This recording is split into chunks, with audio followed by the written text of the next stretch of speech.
Before I get to my next guest, Nathan Grube and Bob Lazzari, I want to give a shout out to a few of our sponsors, starting with our friends over at Squares Golf.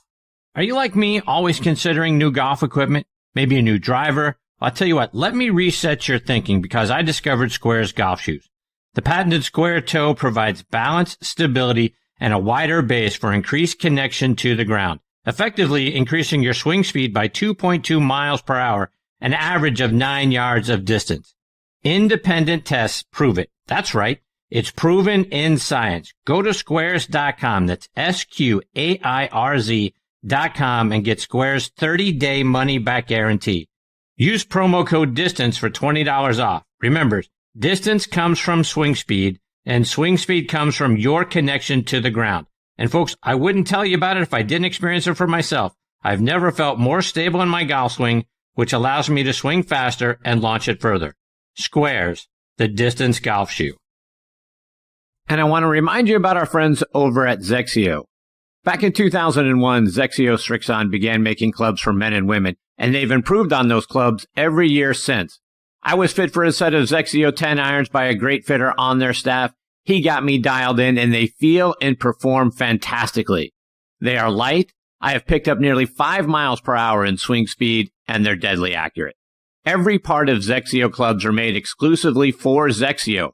Like I say, everything is light and balanced. Swing weights are made to give us the highest smash factors. The best part of getting fit for Zexio clubs is hitting it higher and straighter than ever before, changing your game. Zexio clubs are a Golf Digest Hot List Gold winner for 2021. Congratulations to Zexio Ambassador NB Park for her 5-stroke victory earlier this year at the Kia Classic. It was her 21st victory, and she did it using Zexio 11 woods and X irons. Ernie Els and top instructor Martin Hall are Zexio ambassadors as well. See why and how Zexio can help improve your game. Go online to ZexioUSA.com. That's XXIOUSA.com and pick which set is right for you. All right, now back with me is my co-host over on the football side on our show Thursday Night Tailgate, Mr. Bob Lazzari. Bob, how are you, my friend? I'm doing well, Chris. It's great to be back, and I hope everything's going well with you. It's going well, my friend. It's been a minute. Talk about how things have been going with you. Catch us up. How's your summer going? Good, Chris. Good. The weather this past week in Connecticut has been the best 3 days I can remember in a long time. And, of course, as I told you in the past, we pay for good days around here. So just wondering when Mother Nature's going to give it back to us. And I'll enjoy it while I can. Today's supposed to have thunderstorms. We're going to get it. But I'm just 3 days in a row in New England. You have to really thank your lucky stars. So I'm enjoying what I can, Chris. Absolutely. Good for you, my friend. Before we get to our conversation with Nathan Grube, want to get your thoughts on the Travelers Championship. I know you've been covering that tournament for many years. Last year, no fans and little media, but this year is sort of kind of getting everybody back a little bit at a time.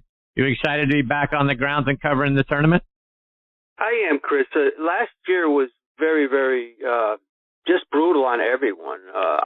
They only let, obviously, the huge media outlets on site, maybe the Hartford Courant, a couple, the Golf Channel. There was very few that even were contacted for credentials and all that. And this year, I mean, it opened up a little bit. I mean, I still know some pretty incredible journalists that aren't able to go on the grounds again this year. I think next year it should be back to normal, but I plan on getting down there, getting my credential package, and it'll be a little less than normal, but they're headed in the right direction. And as you know, Nathan is very thorough and taking all precautions. That's the safe thing to do right now. But, yeah, I should be out there probably 2-3 days out of the 4, Chris, and I look forward to it. And, Bob, for those who aren't familiar with the golf course, again, TPC River Highlands, talk about what the course is like. Well, first of all, it's always in pristine conditions, Chris. They keep that place so good, and anybody on the tour will tell you the same thing. They just, you get a few days, usually in late June here in New England, where you do get the downpours and you have some humidity involved, so those greens can get very spongy. So that's why, obviously, you talk to these players on tour, sure, they're going to say, I like coming to Cromwell. I like this and I like that. But don't fool yourself. They love this course just because of the way it's laid out. Not necessarily for the long hitters, Chris. You have to know how to play golf to really master this course. But it usually, and as you know, the scores are very, very low. Usually you have a bunch of low 60 rounds right off the bat. And it's laid out great. A lot of water around the final few holes, and guys got to use their heads. It's a practice in really using your golf IQ, and it's great to watch these guys. Again, it does not cater to the guys that can hit 350 yards. This one is a little more catered toward the guys that are really have an all-around game, and that's who usually wins this tournament. And Bob, to your point about low scores, you go back a few years, we saw Jim Furyk shoot his 58 there. Last year, Dustin Johnson and Brendan Todd both shoot 61s in the third round. There have been several rounds, 62 or better. 9 of the last 11 tournaments have had a low score like that. But I don't think what we would say is this is an easy golf course. It seems to me, and you certainly know this way better than I, but it seems like a high-risk, high-reward sort of golf course. You can go for it, and you can make some low scores, but you can also get yourselves in trouble as well. Talk about that. Is it an easy layout, or is it really the high-risk, high-reward kind of thing? I think these guys are just such good players, Chris, that they kind of just lay it out there, and they usually succeed. But you're right about the low scores. It's almost like every year some guys flirting with 60 in the early rounds, and I don't know. It might have to do, especially lately, these guys are coming off some incredibly hard courses, Chris. Think about what they're doing, playing in the PGA, playing in the U.S. Open, whatever they played at prior to the Travelers. This is an easier golf course, and with their kind of talent, they figured, I'm just going to go for it. It's a combination of talent and confidence when you get to Hartford, and that's why you see these low scores. And Bob, I remember you reaching out to me shortly after the end of the 2017 golf tournament, Jordan Spieth winning there in a playoff over Daniel Berger. He holes out from the bunker in the first playoff hole. We all remember the chest bump that he and his caddy Michael Greller did. The tournament that year was named Tournament of the Year by the PGA Tour, oh, by the way. And I remember you saying to me, Chris, it felt like the ground was shaking when that shot fell in. Talk about what you remember about being there when that happened. I remember, Chris, trying to get to that hole, taking the trip from the media center and trying to get a head start, knowing that there might be some drama at the end of this tournament. And I probably was, my goodness, there was so many people. I can't tell you how many people deep it was, but I was probably 4 deep off that green. And when he made the shot, I basically had to kind of look at a sliver of light in between about 4 people to see the ball. You know, it was one of those things. But, I was crouched down a little bit, but then that roar, I've said it before, I've never heard such a loud roar at a sporting event. I've been at no-hitters. I've been at a few different things, but literally the ground shook. I think it was just people jumping up, maybe to get a shot at the ball going in the hole, but more for just the amount of noise and yelling that went on. The decibel level was deafening. You would never think that at a golf tournament. You'd think at some other place, maybe a football game with 80,000 people, but it was special. If you were there, you were never going to forget it, and especially if you're somebody like yourself who was like a Jordan Spieth fan, that's something you can't forget. Before we get to Nathan Grube, let our listeners know, for all the folks that are listening, we do a good job, I think, over on our show on Thursday Night Tailgate, and we try to do the same here on Next on the Tee to let our listeners know how they can stay up to date with all the great things that our guests are doing. But let our listeners know how they can stay up to date with all the great stuff that you're putting out on social media. Well, Chris, again, you and I have done literally hundreds of shows, and the way you are active on Twitter, Chris will post interviews during football season of guys we've done. Obviously, the Next on the Tee interviews are always up. You can go to Monday Night Sports 14 on YouTube. That's all one word. We did a TV show here in Connecticut for 10 years, and we've had Hall of Famers and et cetera on that show. So we have a ton of them up at that YouTube site. And again, I post columns that I've written in the past. I wrote the sports column for 15 years. You can get that probably on Twitter. I do that 5 days a week at least. There's a lot more, as you know, Chris. It just escaped me now because I'm getting old. So it's just, but there's just tune in. Everything we do is kind of thrown on Twitter, and I'm just lucky that we're able to do it this late in our careers, Chris, and we continue to enjoy it, and that's why we continue to do it. That's right. Let them know how they can follow you on Twitter, what your Twitter handle is. Sure, that's Bob_Lazzari, and I recognize a lot of birthdays of former Hall of Famers and things like that, and it happens that we probably have interviewed them in the past, and I usually throw an interview up on their birthdays, so keep your eye out for that. It's a lot of fun. There you go. All right, now back with us for the fourth year in a row is Nathan Grube. Nathan is the tournament director for the Travelers Championship coming up next week. Let me remind you a little bit about his background. He graduated from Auburn University with a degree in mass communications. After college, he became a wonderful PGA teaching professional. He was an instructor at the Robert Trent Jones Golf Trail Academy from 1996 to 1999. He then became the tournament director at the Southern Farm Bureau Classic and the executive director of the First Tee of Greater Birmingham. In March of 2005, Nathan became the tournament director for the Travelers Championship at TPC River Highlands up in Cromwell, Connecticut. Some of the highlights of that tournament recently have been Bubba Watson's 3 wins there. In 2017, Jordan Spieth pitched in from the bunker in sudden death to defeat Daniel Berger. We all remember the chest bump he and Michael Greller did when that shot went in. In 2019, Ches Reavie beat out Zach Suker, who is a good friend of the show, plus Keegan Bradley by 4 strokes. And then last year, Dustin Johnson won by beating Kevin Streelman by a stroke, thanks in part to a third round 61.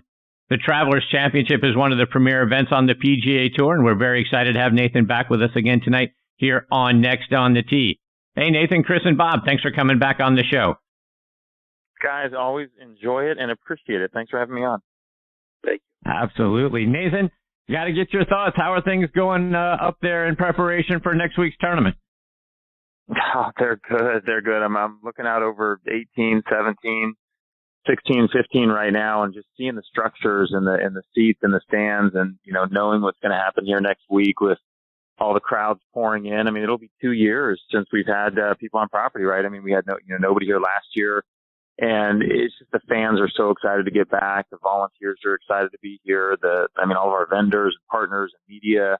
But everybody's just excited to be back, and you can kind of feel it in the air, the anticipation of like, okay, things are getting back to normal, and this is kicking off summer in New England. So there's a lot of excitement in the air. No doubt, you've got to be excited just to get, like you say, fans back on the property. It had to be kind of a surreal experience last year without them. Got to be exciting to get them back this year. So I've talked about this before that watching Dustin putt in. Last year, I was there with Andy Bissett from Travelers, our title sponsor. He and I spent a lot of time together on the tournament. We're standing there on the 18th green, and you have this, theater. You mentioned in the intro that, the Jordan Spieth when he chipped in there, and, the eruption of the crowd. I mean, you're looking all the way down 18, and, it's like a scene from a Ryder Cup. There's tens of thousands of people that are there, and they're all celebrating. But so much has happened on hole. Furyk shoots 58 there, and the crowds go crazy. And, a couple years ago, and then Kevin Streelman birdied 7 in a row to come back from behind and win. And then Bubba has his first, PGA Tour win here. So there's all this that's happening, and that it has happened on this 18th hole. But then last year, Dustin putts in. He's the number 1 ranked player in the world. He wins your tournament, and there were about 38 people around the green clapping. And it was the most surreal experience to be in that same, quote unquote theater, that same environment where you've seen so much noise and you've heard so many roars.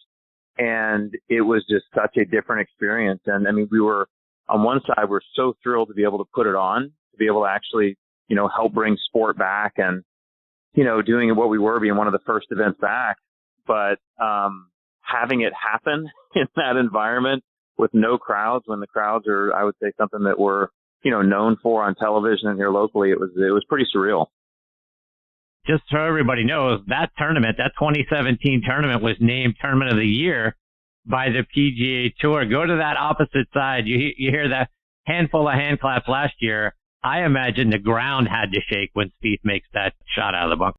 It was deafening. It was absolutely deafening. And we talked about it. I was not around when the Beatles, came to the United States, and the frenzy that I've seen on old clips, and things like that of the crowds and the people, what they were doing. But it honestly, when he knocked it in, people were jumping around and screaming.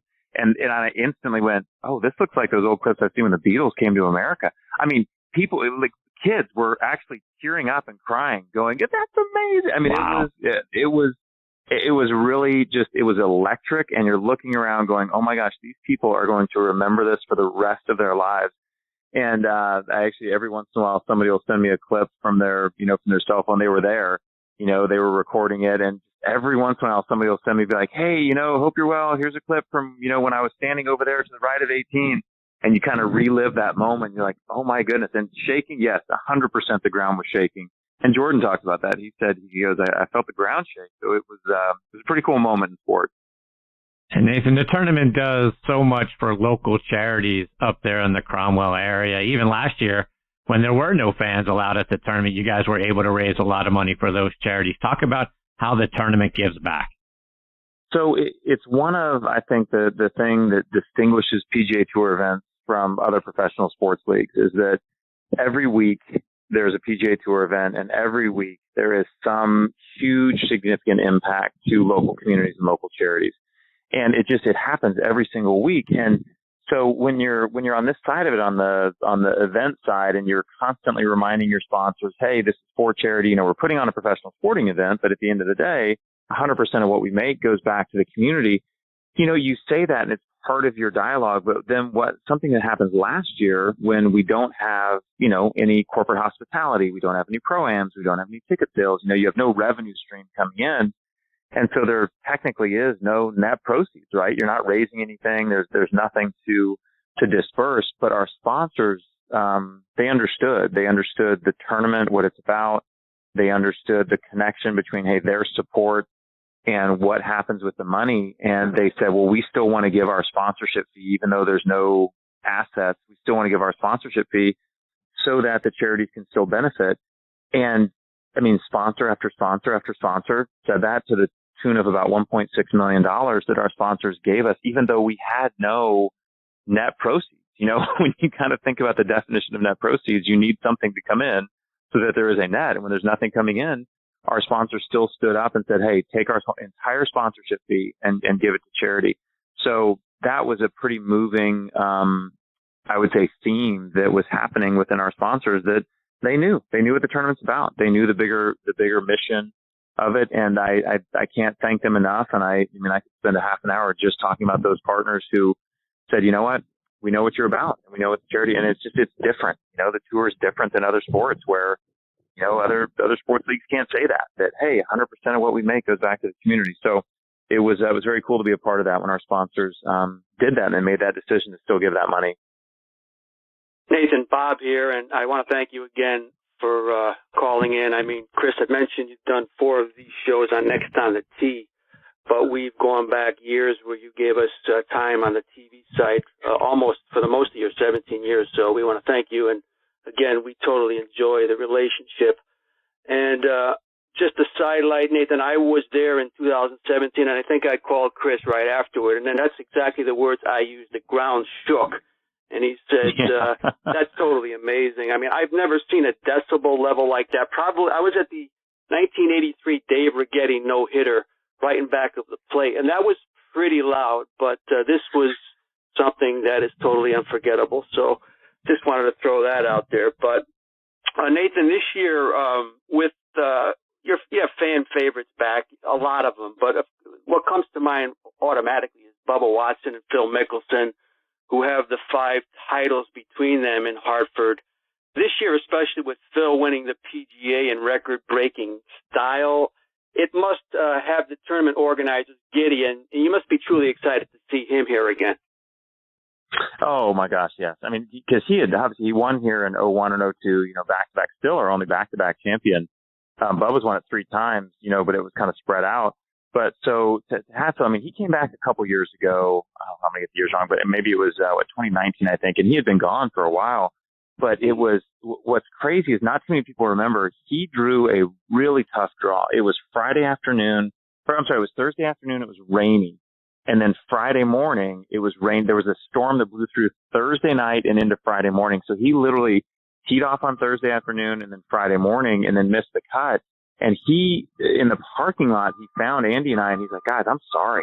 And it was like he was apologizing. He goes, this is not what I wanted. He goes, I love this place. I love this golf course. And he literally, we were like, that's okay. Like it was kind of a funny moment, but he was really like, I'm so sorry I missed the cut. And anyway, and he comes back again, in 20. And then he was leading after the second round. I think he shot a 63, if I'm not mistaken, on Friday. So he was leading on Saturday. And, like he loves this place. And so we weren't sure what was going to happen, obviously, this year, just with, him, turning 50 and, what was he going to do on the Champions Tour? What was his playing schedule going to be? I mean, we always would love to have him, but we saw him at Wells Fargo and down in Charlotte. He's like, you know what? I might, I'm thinking about it. And, we thought, oh, that's nice. I mean, he's being very polite, and then when he wins the PGA, we were like, oh, there's no chance, I mean, your life changes and everything changes when you win a major. And then he called and said, no, I'm coming. And we were like, great. And so, I mean, he loves this golf course. He loves the fans. And I think he firmly believes he can win on this golf course. So that was great. But I mean, you add him to the field we already had, we already had 5 of the top 10 players in the world and, I think 25 of the top 50. And so, I mean, it's going to be a good competition and, we'll see what happens, but the fans are really excited to see the guys back. And Nathan, you just touched on the weather here in New England. It's always a concern in the summer, or for that matter, any time of the year. What would make me nervous a little bit, Nathan, is that we've had, and I think you'll agree with this, probably 3 legitimate top 10 weather days this past week. Totally gorgeous, and I'm sure you were thinking like I was, why couldn't Mother Nature save this for the week of the Travelers? But talk about how weather delays are handled by your staff, the weather watchers you have there, and the chain of command, basically, if that's an issue. Oh, no, it's one of those things, right? It's like you plan and you plan and you plan, but the one thing you can't control, weather and how the guys play, right? 2 things that seriously will affect your tournament. But I would say this, little known fact, if you read the Farmer's Almanac, tell you what, those farmers know what they're talking about, because you can look 2 years in advance and look at your week and be like, all right, we're going to book it around the Farmer's Almanac. So it's pretty scary how accurate it is.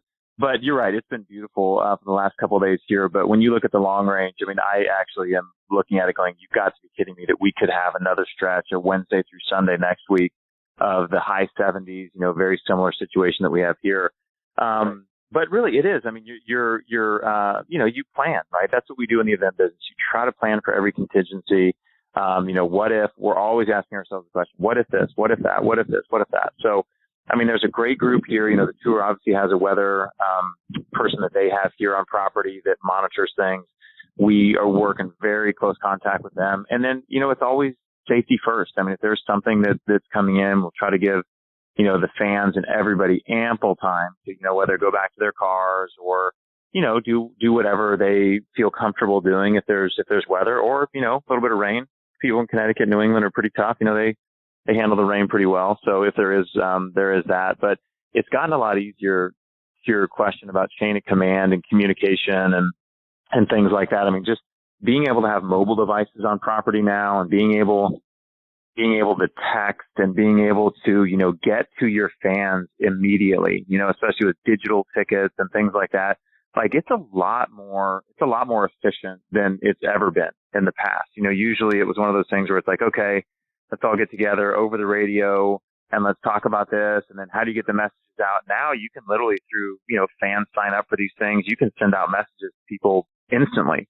And so it's, I think, a much safer environment from that standpoint, like, hey, play is about to be suspended or, hey, play is about to come back. So, I mean, in this day and age, it's a much easier situation to deal with than before where it's, where are our loudspeakers? How are we going to get communication out? Drive a cart out to 13, make sure the home marshals, acts. And, it's just a very different scenario now that's, I think, much easier and safer for the fans.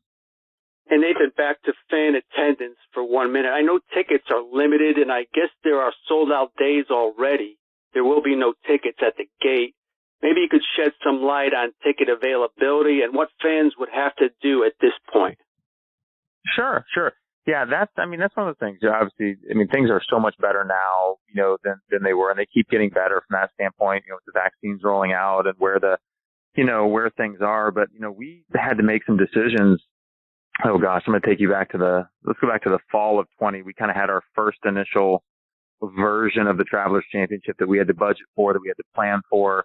And we were looking at, back in the fall, probably like 2,000 people a day, maybe, hopefully bringing the pro-ams back. Like that was kind of version 1. And then in February, things looked a little better and we kind of went to 5,000 people and, opened things up a little bit. And then in like mid-April, you kind of have to make a decision on your tournament. Probably that 90-day window is really like pushing it.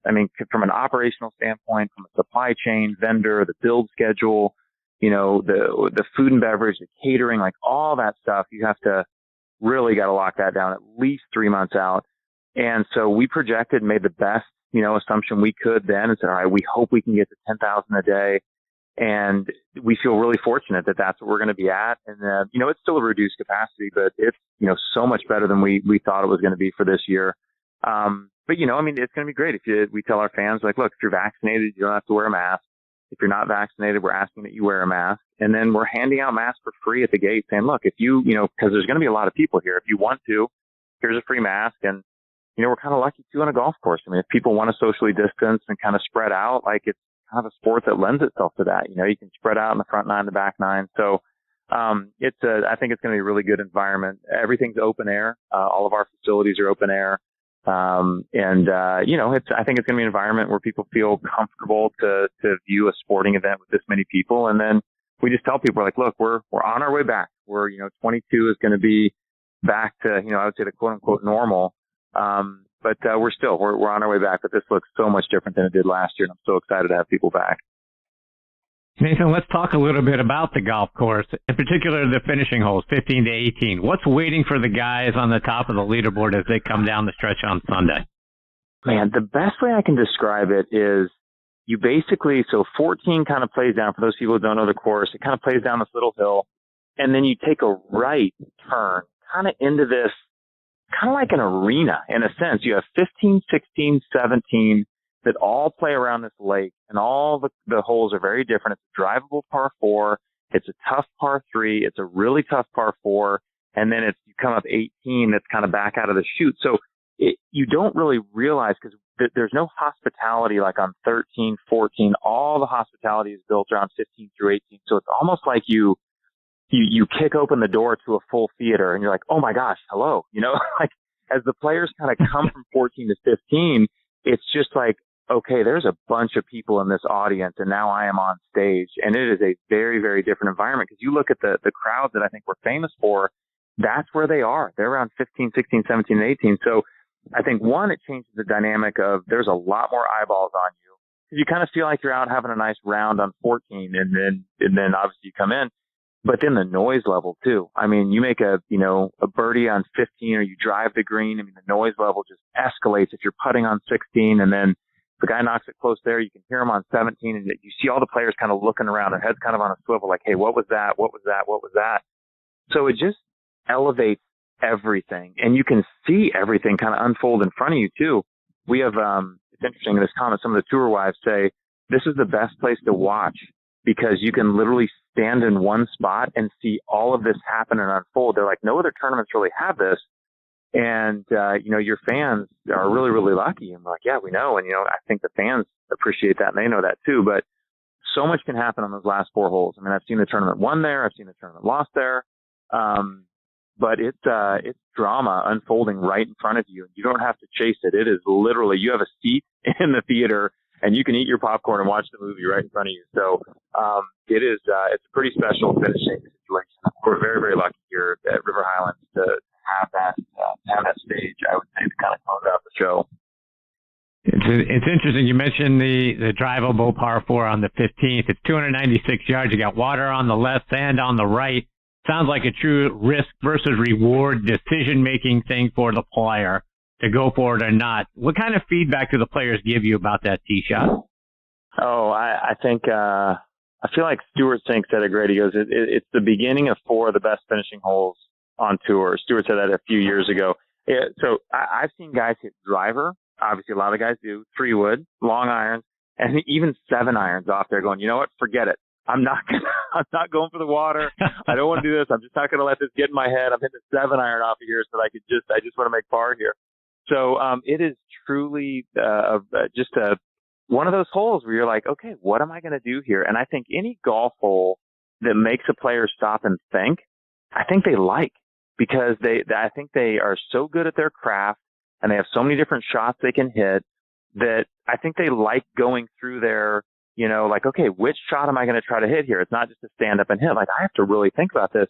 And it's interesting, a couple years ago, they did some bunker work out here, and they, did a few minor things to the golf course. And they actually the back tee box on 15, they raised it up like 12, 15 inches, just a little bit. I don't remember the exact number, but they raised it up just a little bit so that when the guys are standing there, they can see just a little more sliver of the lake on the left. And I'm like, oh, that's just mean.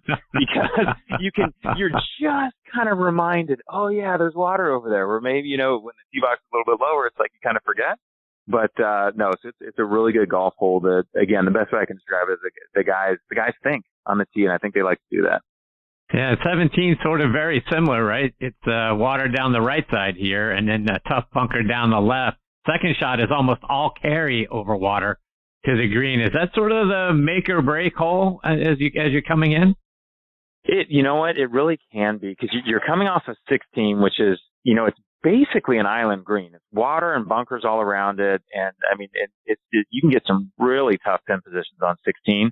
And 17, again, it just gets in your head. I mean, that's a lot of water you see on the right. And then there's this huge hill, and to your point, a bunker lining at the whole left. And you kind of stand up there and go, okay, well, I'm going to hit a nice draw. And you're like, wow, am I really going to take it over the water and bring it back in? You're like, no, let me just fade it. And like, oh gosh, I got to carry those bunkers. And so, I mean, it kind of makes you think.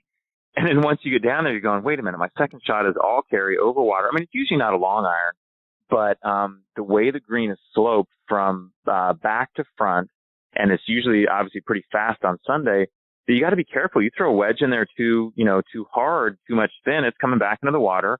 So you have to really kind of think through your shot on where you want to do it. So, yeah, again, best way I can describe it. I know I said this about 15, but you have to think your way around the course. I remember Kevin Struman, he lost, was it by 1 or 2 shots, maybe 1 shot last year to Dustin. He hit a beautiful shot into 17 because the pin was on the front part of the green, and there's this tier that's in the middle of the green. And he hit a beautiful shot right at the perfect spot on the shelf, on the top shelf, for it to spin back to the pin. And he hit it, and he took off too much spin, and it just stayed on that top shelf. And he was literally standing there waiting for it to roll back, going, you got to be kidding me. Like, he hit the exact shot that he wanted to, but it just didn't spin back off the hill. So he was and he ended up 2-putting. But, it makes you think. And I think the guys really like that. And Nathan, almost every year, the lowest scoring round of the tournament is on Sunday. And is that by design? Are you guys looking for those sort of Augusta National-like roars on the back nine on Sunday as someone's making a charge and the opportunity to win the golf tournament there? See, I think what's interesting. So I have to, before I answer that, I have to say this. I thought Dustin said it good in his press conference this year at Media Day. He said it's a fair golf course. He said if you hit good shots, you can make birdie. And if you hit bad shots, you can make bogey. So I think what you see on Sundays, I think you see the guys going for it, right? I think you see them going, okay, there's going to be some lower scores on Sunday because they're willing to take more risks. But I can almost guarantee you there's going to be, if you looked at the average, there's going to be higher scores on Sunday too, because there's a lot more guys trying to get aggressive and probably getting punished. And so there's probably a lot more movement on the leaderboard up as well as down, because again, if you're hitting good shots, you're going to be able to take advantage of it, but you're off a little bit and you're going to make bogey. But I don't know that it's designed that way, other than you kind of see, how good these guys are going, all right, I'm going after it. But yeah, I remember, probably 05, I think the year Brad Faxon won. I'm sitting with Brad on Friday night. He made the cut on the number. He actually had his car packed, and there was a little player function, and we're sitting talking. He goes, "Yeah, I don't think I'm going to make the cut," and he was ready to go. And he had his car packed. He makes the cut on the number. Shoots I forget what he shot on Saturday. Enough to get back in contention. Then he fires a 61 on Sunday, and gets into a playoff. Ends up winning the tournament. So, I mean, victory is, I would say, always within reach here. Like, you're never going to play your way totally out of it. And I think that's what the guys like to. Nathan, just a couple quick last questions. We have 5 days until the tournament play begins, and just want to know, you personally, what will be your main focus over the course of these next 5 days, as opposed to the planning of the entire year? Oh gosh, what are we doing? As I'm sitting out here, I'm on the deck of the clubhouse. I'm looking at just all the final bunting going up, and I mean, it's all details right now, right? It's right. Okay. Is all the rope and stake in the right place? That, all the ticket holders have all the information they need? Is that the fan in the right place? Is the concession stocked? I mean, it's all details right now.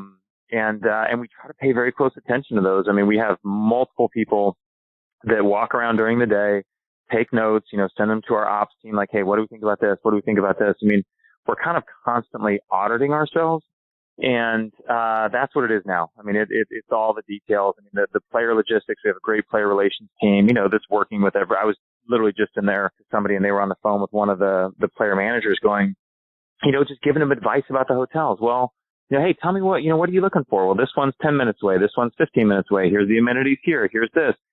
And we just try to really spend time with, everybody who's coming to the tournament, whether it's a player or a caddy or a fan or, a vendor, to say, look, let's spend some time to make sure you understand the details, and let's take care of this. Let's make sure you're good. And it's all details right now, whether it's the vendors or the players or whatever. So, I mean, there's no huge changes that we can make at this point, but you can, I think, from a customer experience standpoint, make sure that they feel like you've thought of everything.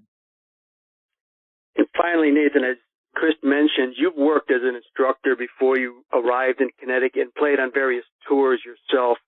With the immense hours that you put in yearly in your current position, does it significantly cut down on your chances to get some rounds in yourself?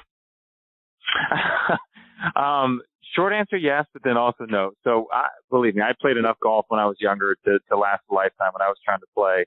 And it was great, but I will say that I kind of, took some time off of my son. He's 16 now, and he and I, probably about 2 years ago, he started to take it more seriously, and, like, hey, Dad, I want to get better. He was kind of just, it was a hobby, for most of his life growing up. But he said to me when he was about 14, he's like, hey, I want to try to get better. I'm like, okay.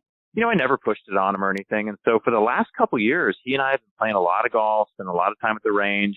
He actually asked me my opinion on his swing, which, listen, for a 16-year-old to ask his dad his opinion and actually listen, like, that's pretty crazy. So, listen, I try to not get too giddy. I try to not do too giddy. My wife tells me, she goes, calm down, just answer his question. Don't get all excited that your son asked you for advice. I'm like, okay. So anyway, so I've been playing more, I would say, with him over the last couple of years. But, it's an amazing game, right? I mean, I spent my early years in my 20s trying to play professionally, like you said. I mean, I failed miserably. I played in the mini tours and just got pounded. So many good guys that were playing down there at the time. So golf was a competitive part of my life, and then it was recreational, and now it's a totally different thing. Like, it's a family sport. Me and my son go out, we have a good time, and it's just such a unique sport that you can kind of do that cross-generationally. You can play competitive. You can play for fun. It's one of the reasons why I think it's the greatest sport there is for so many different reasons. But, golf is kind of making its way back into my life again in a very different way. And I plan on getting down there probably later this afternoon to pick up a media package, Nathan. But again, maybe is your father going to be around this week? Always love seeing him too.